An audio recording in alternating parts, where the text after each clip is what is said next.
leveraging technology to accelerate access to therapies, which I think is going to be a fascinating topic, as you've seen as you see the marketplace move towards that, especially things such as home diagnostic equipment, as well as what Lilly Direct has done and kind of what Populus has done with our custom care product. So we'll get into some really interesting information here. Our panelists, Matt Walsh, Senior Director of IXLAYER. He's the moderator for the panel. Matthew Walsh, the director of IXLAYER, is responsible for leading the company's growth strategy in addition to the go-to-market positioning and product roadmap for the commercial biopharma business unit. Mr. Walsh has spent over a decade on bringing innovation to commercial biopharma teams focused on the intersection of technology, patient analytics, and patient care. Prior to IXLAYER, Mr. Walsh spent 7 years at Crossix Solutions, a small company, a healthcare data startup at the time, which provided analytic solutions that maximized the ROI of biopharma marketing investments. At Crossix, Mr. Walsh's role spanned client consulting, product strategy, and product marketing. During his time at Crossix, revenue grew from $10 million to $100 million, resulting in successful acquisition by Veeva Systems, a leading healthcare software company. Mr. Walsh then spent 4 years at Veeva, serving on the leadership team of the Crossix Analytics business unit, overseeing growth strategy for the core product suite, as well as bringing several new products to market, combining the unique data assets of Crossix and the technology footprint of Veeva. Mr. Walsh holds a bachelor's degree from Princeton University. Matt Walsh, everyone. Our next panelist, Bernard Esquivel, who's the head of clinical innovation at IXLAYER. Bernard Esquivel is a practicing physician, scientist, and senior executive, and international leader. Bernard is the head of clinical innovation at IXLAYER, the only at-home lab testing solution built for biopharma. He has in-depth expertise in developing new markets, devising compelling value propositions, go-to-market strategies, and launching programs to fulfill organizational goals and objectives in the healthcare space, all while maintaining the highest alignment with the best regulatory practices. Bernard obtained his certifications from Harvard University in healthcare regulatory topics, FDA and prescriptive drugs, drug development and approval, and specialization in business applications for artificial intelligence in healthcare. A clinical immunologist by training, he has focused on allergies and medical genetics with 12 plus years of experience in materializing biotech, health sciences ideas and concepts into clinically actionable solutions. He was selected by the World Health Organization as one of the 13 global experts who will become part of the technical advisory group on genomics, TAG-G, serving as chief medical officer for several well-renowned global healthcare tech organizations. He has demonstrated his passion and advocacy for bringing precision medicine and digital health closer to patients. Dr. Bernard Esquivel, everyone. And last and certainly not least, Howard Seidman, the Chief Operating Officer for Populus Health Technologies. Howard has been a leader in the development of the virtual care industry. He founded one of the first direct-to-consumer telemedicine companies, Health Solutions Network, in 2003, and served as the CEO. HSN was acquired in 2015. He joined Populus through the acquisition of Firefly XD, which he founded in 2017. It was acquired by Populus in 2020, and he has since become our custom care solution. Howard Seidman, everyone. Matt, thanks, Ray. All right, so let's talk about using technology to accelerate treatment pathways. So as Ray mentioned, there's been a lot of catalysts: COVID, the rise of telehealth, home diagnostics, and now Lilly Direct, which we're going to get probably more into later in the panel. Why don't we just start talking about a couple of examples of how technology has accelerated the treatment journey? Why don't we start with Howard? Sure. Well, I think a very good example is what we're doing at Populus. And really the genesis of it is what I think we should kind of focus on, right? We started out looking at direct-to-consumer advertising, and all of the pharma advertising seemed to take the consumer down a path that ended with ask your doctor if this medication's right for you. We've all heard the tagline, we've seen it, etc. Well, it just seems kind of silly that you spend a lot of money driving interested consumers only to tell them best of luck, go and get your medication, go ask your doctor. Many consumers don't have a doctor to ask. I read statistics in words of like 40 million Americans don't have a primary care doctor. Who are they going to ask? Those that can ask a doctor, they'd be a month away from getting an appointment. Are they going to keep it? Are they actually going to be that vehement about asking if this is right for them?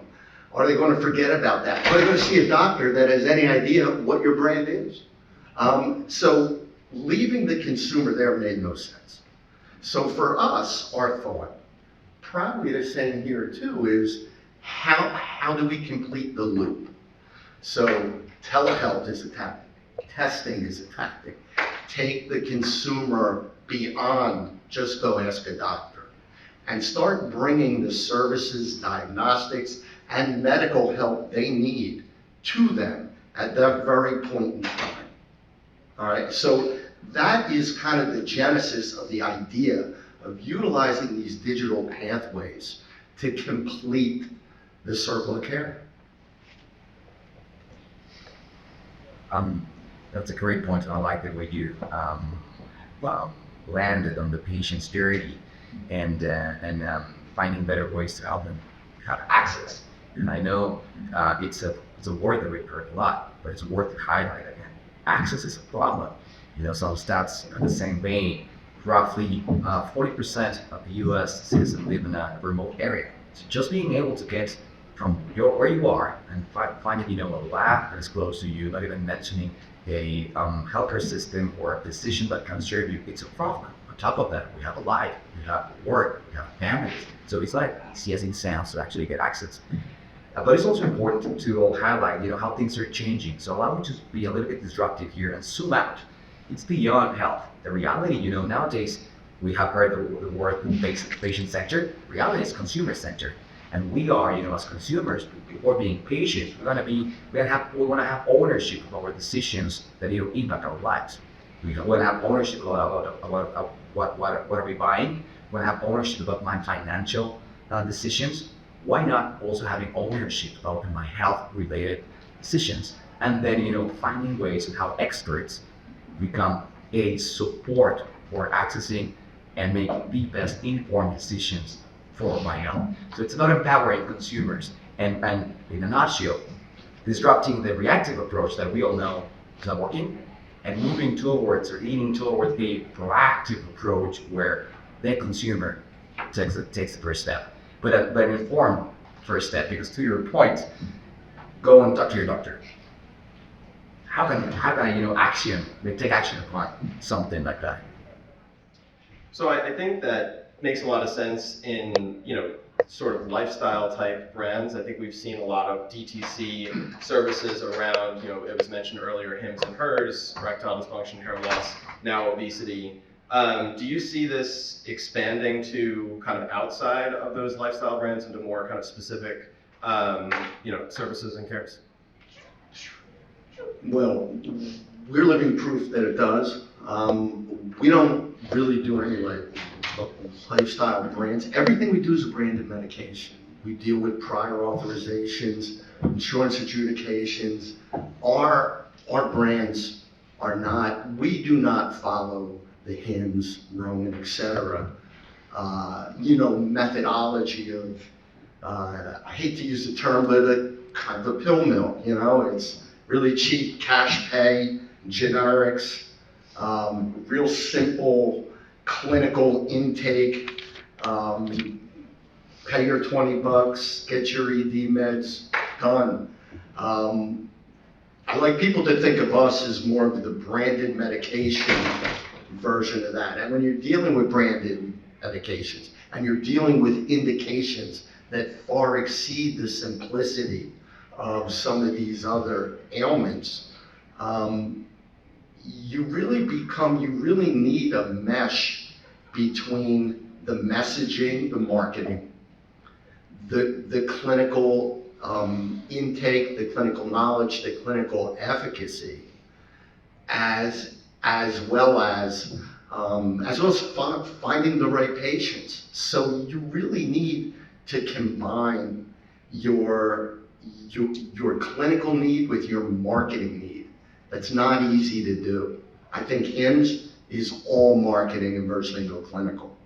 I think we are really needing to combine the two, because again, we're going to insurance, trying to get coverage. There are a lot of clinical questions that need to be answered in order to do that. I absolutely agree with that. I think that's a very important point. And I think, if we crosswalk with where we right now in terms of biopharma, it's very exciting times, because now, at least when I use my physician hat, now we're talking about treatments that actually cure. Now we're talking about treatments, novel treatments that actually prevent onset of diseases, which is crucial for humanity overall. So that's what, the development, the novelty that's happening, under the treatment bucket. But we need to find ways to help patients access that first, right? If pharma now is bringing, novel medications that allow me as a physician to identify, once I identify a patient that might be at risk following best practice standards, it allows me to just delay the onset of that disease so they can prevent that from happening. That has a massive consequence, obviously for the patient, but overall for our society. And that's crucial. And that's where, we're getting specialized on, how we can actually handle chronic diseases, how actually we can handle rare, as we know, again, my genetics bias, it's not as rare as it sounds, how we can handle that. And that's basically identifying patients. That's basically identifying eligible subjects that we know that treatment will benefit them. And, another fact here, per the CDC, roughly 77% of the decisions that we take as physicians are treated by a clinical test, by a clinical laboratory test in order to define, the diagnosis and therefore the treatment. So that's the value proposition to some extent that we are bringing here, finding that eligible subpopulation in a tailored approach so that we can help them get under the right treatment at the right time. So let's talk about pharma specifically for a second. I think, when people think about pharma influencing diagnosis, pharma influencing care decisions, people start to get very sensitive. How have you dealt with, both of you, how have you dealt with conversations with pharma and trying to get them to understand that that's not what we're doing, and getting around kind of their, concerns from a compliance and regulatory standpoint? Well, look, let's just start with anything you do in this business has to start with compliance, period. If it doesn't start with compliance, you're a dead man walking, all right? It's just a matter of time. So everything has to have a compliance bent from its very inception. Now, what we've done, because at Populus, we only represent brands, right? We're not a telehealth company. People can't come to us for sniffles and colds. We represent brands, and we shorten the path to prescription for those medically appropriate consumers. The way we do that is very unique. Because we represent brands only, we do not own our doctor network. We don't manage our doctor network. We created a very tightly integrated marketplace whereby these independent doctors, they number about 12,000 now, have integrated with our user experience. Now, this is very important. They are completely independent, and I think that's the key. The doctor must be completely independent of the process. They must have the ability to exert independent judgment and prescribe whatever is medically appropriate for that consumer, whether it's brand or not. And what we've done is divorce ourselves and our clients, in this case, brands, from the practice of medicine. Now, we report on it. We report on everything. We report on it in real time, but we don't affect it. And that, from a regulatory perspective, is the best. When you try and steer all of your consumers to one specific network of providers, a regulatory agency is going to be salivating, because they're going to look at, why are you sending them to that one group? Is the commercial needs overriding the clinical needs? Are they high prescribers? Are you doctor shopping? Are you making sure that consumers are getting medications that maybe they should not be getting? So the goal is for us, and where we've been able to do it with brands, is to keep and completely divorce them and myself from the practice of medicine in every sense of the word. I think absolutely right. I think there are ways on how you can do this. There are clear, transparent pathways on how you can deliver something like this. It's crucial, as to your point, that compliance is it's a no-go if you aren't properly mapping out your compliance strategy. So one thing that we recommend is partnering with someone that actually knows what they're doing.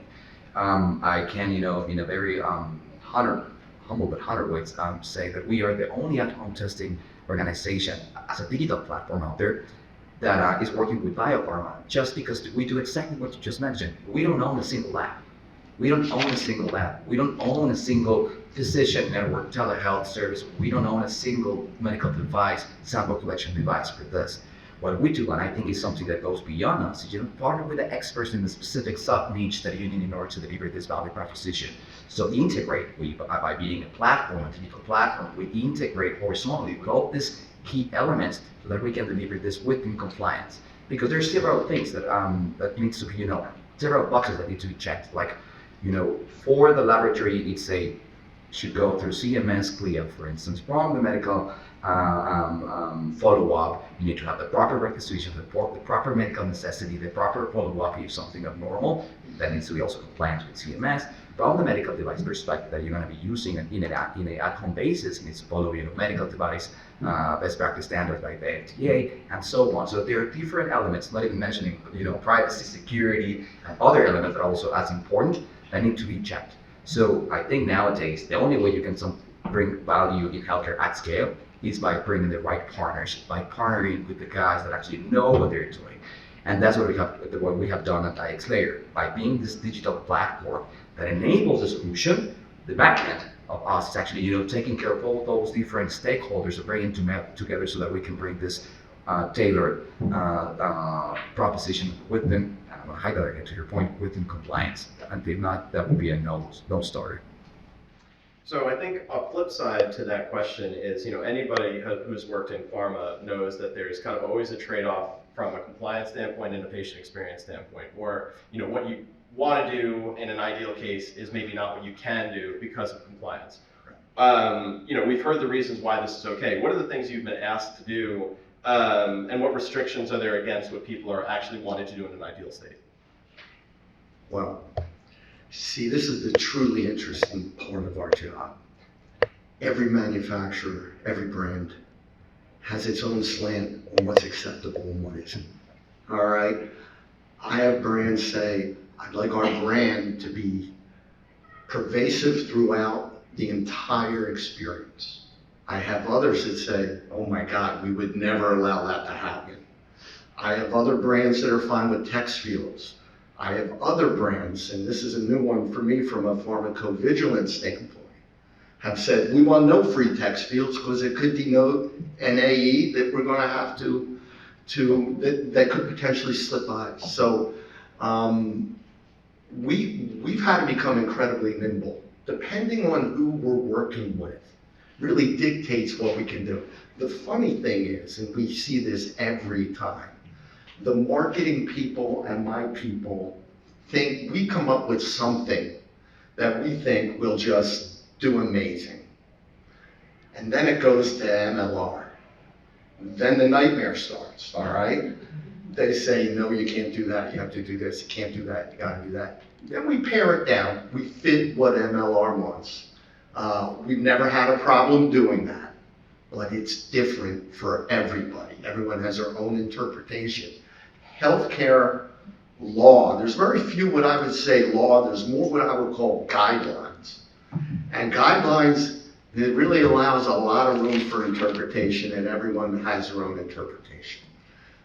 We work with Pfizer, they're different than AstraZeneca, who's different than Merck, who's different than... So basically what happens is we create something that we think would be awesome, and then they tuck it back into the regulatory mold that they are comfortable with. And it works pretty good. I would just add that absolutely, but that's innovation, right?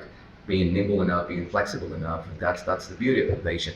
And indeed, there's multi guidelines, but also there's a clear framework on probably not what to do, but not what not to do. That's a clear framework that is out there. So partnering with experts that at least know where to, set the line in the sand, it's crucial to, help them, be as flexible as possible and can tailor their experience as much as they want, to your point. But also knowing, what's the line that shouldn't pass from the different entities, because when you're deploying something like this, it goes beyond the traditional pharma, only FDA, laser-focused regulatory approach. It has other branches that you need to be aware of. It's very interesting. Someone brought up HIMSS before. They blow through virtually every line that I've ever seen. All right. You don't pay for a consult if you don't get a prescription. I don't know. Every lawyer I've ever spoke to said that's insanity. What else? They're paying. When you do pay, it's under market value. They actually attach some of their margin onto the medication. They do the dispensing. They don't give you choice in dispensing. They break every single rule I have ever heard. The reason why they get by that, quite frankly, in my opinion, is because they're cash pay only. All right? You try to do that with a Medicare patient, Medicaid patient, yes, someone's going to come down on you pretty hard. But cash pay, little bit the wild, wild west. Believe me, if I could be in a cash pay model, I'd do it in a second. My life would be 100% easier, but that's not our business, and we have to pay a little more attention. So I think I would be remiss if I didn't bring up a little session about LillyDirect. So speaking of innovation, LillyDirect has kind of taken us from 0 to 60 very quickly. And for those of you who aren't familiar, they do a lot of services on their website. They do telehealth, they actually do digital pharmacy, prescribing. And they're in a very unique position to do that, I think. They are making a lot of money. A lot of their drugs are cash pay, especially the obesity ones. So I'm curious your perspective on what of those things are lasting that they've done, and what are just making a big splash and actually aren't going to probably continue in the future. We've taken a tack with our pathways of really looking for results, right? For us, we're not window dressing guys, all right? That's not, people don't bring us in, they say, yeah, I just want to check the box, I'm overkill for that, all right? We report results in real time, because we get results in real time. I think the LillyDirect thing is more window dressing, and the results will not be there. That's just my opinion. I believe it, and I apologize if anyone from Lilly's here, but look, we've been doing a brand thing since 2018, all right? The mistake they made, that's me in 2018. I've seen every basic mistake made in what I would call a very clunky, ugly user experience. I do not believe that they will see results from it. Furthermore, I do not believe they're looking for them. All right, I think they got what they want out of it, which is they made a big splash. It was very exciting. I got what I want out of it because they validated my business model. So I loved it too. But if I was to go head to head with them, I will tell you that it would not be a competition because they made every rookie mistake you can make in creating that user pathway, in my opinion. I think indeed, I think there are several, weak points over there that could be improved. I think that indeed, it's not a simple just, jumping other relevant stakeholders, PBMs, another crucial, I'm not saying that I'm a fan, don't get me wrong, but it is what it is. This is the fractional system that we live in. So, but yet there's some sort of structure. Nevertheless, being a little devil's advocate here, I think that's the price of being the first one, and I'm gonna applaud that. Being the first one to step in and is willing to do something like this, even though I don't know what was the main interest to your point. It was just being out there, really trying to bring a digital unique experience to the patient, to the client, to the customer, whatever you want to call it. Right now, it's the interesting fusion of terms there. But I think it's a good starting point, and it helped us. It helped us as well to understand, number one, that this is coming to the biopharma as well. That there are ways, and that's something that we have been doing also for a long time now, to engage directly with the patient, with the consumer, because that's what they want as well. They want to be treated as individually as possible. They want to know. They want to drive. They want to be sitting on the driving seat, having you on the right side, but they want to sit on the driving seat, and they want to have a conversation with those brands. They do want to have that conversation, but the reach and the way the brands, at least from my perspective, have been trying to get start that dialogue hasn't been that effective. Starting by just go to the TV and go to your doctor. And what there's so many steps there. But what Lini has done, I think, has become the initial step for paving the path that this is feasible, that this is doable, and that this is scalable. And this is aligned, even though they went into a medication / condition that has a massive spectrum in terms of patient frequency, prevalence, and incidence. The reality there also, as I said at the beginning, roughly 50% of the FDA-approved medications are personalized medicine with a personalized medicine approach. That means either specific targeted medications for a specific condition, for specific diseases, for specific proteins that would need a personalized approach. Bottom line. So there are different definitions of personalized medicine. The easiest one is, the right medication for the right patient at the right point of time. That's the easiest one. So if there's a way that we can interact with that specific individual and help them get into treatment that will overall improve access, I'm glad that they took the first step. And that's something that we have been doing for a while. And it's the crucial element is you can't own everything. You can't. We don't own everything. You can't. There's specific, sub-segments where it's better to partner with people that know what they're doing for the specific, elements that are needed to deploy such an ambitious program.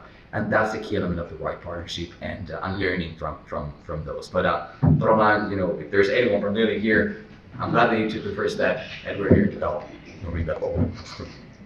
How would you respond to someone who sees all this, movement to patient-driven health and say that's going to lead to overutilization of healthcare?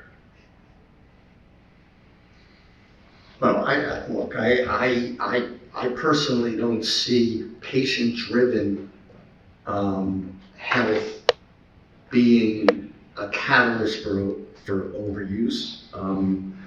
I think that may be a question mainly because we've made it very convenient, cost-effective, accessible, and the thought may be because it's so accessible and easy, everyone's going to use it even when they don't need to. I don't really see that happening. Look, at the end of the day, you can have the best health care in the world, but if it's not accessible, if it's not affordable, and if it's not convenient, you have lousy health care. So whatever we're doing here, I do not think the medications we are using, the medications we're representing, are really subject to that kind of abuse. I think, and again, not to keep bringing it up, but someone brought up HIMSS, things like that are more dedicated for overuse. They're more designed to make it easy and get medications that you may not need, or you may want for recreational need or whatever it may be. It's cheap, it's easy, etc. With our work, as well as yours, we're dealing with some pretty complex meds. And you're dealing with medications that need insurance coverage or expensive. So if they're not going to get insurance coverage, they're not going to get their medication. I don't see it being an issue. right? So, Bernard, I ask you from a medical doctor perspective, there's a lot of ways that you can now go and test various things about your health. If you were brought a home test by a patient, would that kind of help your clinical workflow? How would you kind of react to patients taking more control of their health and being proactive coming to you? the short answer is absolutely. The follow-up comment is trust and reliability, that compliance. That means, yes, absolutely. The biggest problem is, the health continuum of identifying, diagnosing, confirming diagnosing, and then, following on top of that all the regulatory requirements for a coverage that is also complex, thinking about what's going to be the right ICD-10, the CPT code, and how all that follows so that I can treat that patient. And then I know that even though this specific medication for this patient is ideal one, but according to the guidelines from the payer health plan perspective, I need to go first to this one and prove that it can work, then to this one, and once my patient is barely dying, now it's eligible for this treatment, right? It's frustrating, that's one end. So there's several ways in how I expect that. One of them is actually being able to get a definite diagnosis earlier, or even the screening, not only diagnosis, but also screening, and that's what at-home testing can bring into the mix. Having said that, I need to trust it, because I am the one liable as a physician. So I need to trust that things are being performed under best practice standards, that are following what's the standard of care from the testing perspective, from the platform perspective, again, from the regulatory perspective, that whatever this test is being done, it's following, the same thing as the brick and mortar where I will probably just send my patient to get tested, that the results are accurate, that the information is protected, and the way that I can deliver that information is according to best practice standards. If there's someone out there, that can help me that can bring that peace of mind, I think that can be a catalyst of the way how we're driving health. And bottom line, from being reactive to the start, a little bit more being proactive, which I think that's the only visible path to improve the way we deliver care nowadays. Yeah, definitely in healthcare, one bad actor can kind of ruin things for everyone, regardless of what you're doing. So we're close to at the end of time. I want to turn to one more topic, which is a hot topic. It's been discussed already this morning, and that is health equity. So what are your thoughts on how these services can, improve us in that dimension? Well, it goes back to something I said in the previous answer. We're making healthcare available, accessible, convenient, and affordable. If you don't meet all that, then you're really not doing right by the healthcare you're trying to deliver. I think there's certain segments of the population that need affordability, accessibility, digital healthcare, digital pathways, testing, etc. If you can do that in a digital environment or promote it in a digital environment and deliver it conveniently and cost effectively, I think you're seriously making a dent in some of the healthcare inequities. My job in this country is so easy because he has all the right answers. Just following his lead, to be honest. Absolutely. I think one of the key elements there is understanding the reality of how our society is, right? And the complexities of access. Not only about what I said at the beginning, being in a rural area where you need to commute, but just being able, as we know, by being a certain ethnicity, you don't have the same privileges most of the time of just asking a day out of work in order to go there and get tested, for instance, or you don't have the privilege of where if you're an immigrant by yourself, where can you leave your children while you go there? You can't afford being sick. You can't afford following the right path, getting treatment, access, testing, and so on. Or if your relatives, the same thing. You can't afford skipping job and taking your mom to the laboratory so that they take him back to the hospital, so that they take him back to her home, and then picking up those results. You can't afford that, and that's why people they stop and they don't follow the recommendations even from the physician if they ask you to take a test.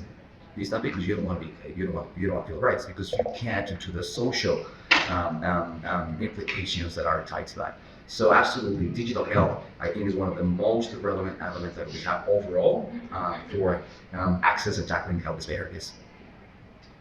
So I want to open it up to see if anyone has any questions. If not, I have a final question to ask the panelists, but I want to give you an opportunity to ask. Yes. Howard, you mentioned in speaking about Lilly Direct that they made several rookie mistakes. I was wondering if you could speak to what some of those were, in your opinion. Yes. And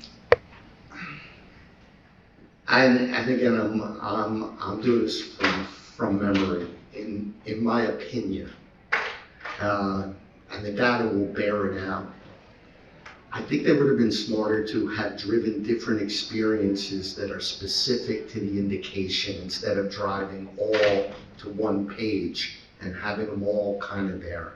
I don't think they lend credence to the symbiotic relationship between a media asset, messaging, different types of consumers, and keeping that engagement very focused, all right? When you drive consumers to one page with multiple things on it, what media assets are being deployed to drive that? What are these consumers aware of by the time they get there? These things need to be really focused. If they're not very focused, they don't work. I've seen it time and time again. The other thing, one of theirs, and I'm doing this from memory, so forgive me, was you came in and you have to get involved in a yearly subscription for, I forget what it was for, one of the 3 indications they had. Consumers don't like that. Consumers don't like being forced to sign up for a year for anything. So these are just 2 that come to mind. And my opinion is they'll drive site traffic, but very little beyond. It's just the messaging is going to wind up being too convoluted just to get them all there. And once they're there, you're giving them options instead of a path.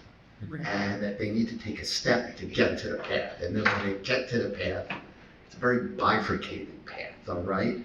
You're not only answering questions from them, but then you go over to a telehealth engagement where it's almost like a whole new engagement. Big mistake.